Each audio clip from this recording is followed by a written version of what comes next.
नाशिक महानगरपालिकेच्या मुख्यालय असलेल्या राजीव गांधी भवन येथे आज महासभेचं आयोजन करण्यात आलं।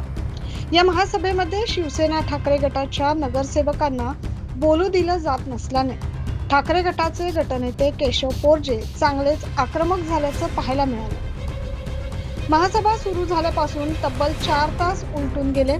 ठाकरे गटाच्या नगरसेवकांना बोलू दिले जात नसल्याचा आरोप यावेळी करण्यात आला। यामध्ये शिवसेना ठाकरे गटाचे केशव पोरजे आणि महापौर यांच्यात तूतूमेमे देखील झाल्याचं पाहायला मिळालं। पोरजे भाऊ एवढे काही बोलताय ते आपण अनेक वेळापासून हात वर करत होते। तुम्ही बसा खाली, देईन मी संधी, देईन ना, तुम्ही बसा ना, बसा ना, तुम्ही बसा, खाली बसा तुम्ही। एकूणच या महासभेमध्ये ठाकरे गटाच्या नगरसेवकांना बोलू का दिलं नाही जात याचा जाब विचारत गटनेते केशव पोरजे थेट महासभेत चांगलेच आक्रमक झाले।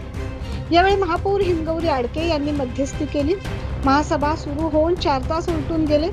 त्यानंतरही ठाकरेंच्या नगरसेवकांना का बोलू दिले नाही यामुळे चर्चांना उधाण आलं। 9 न्यूज महाराष्ट्रासाठी प्रतिनिधी साहिल बेलसरे, नाशिक।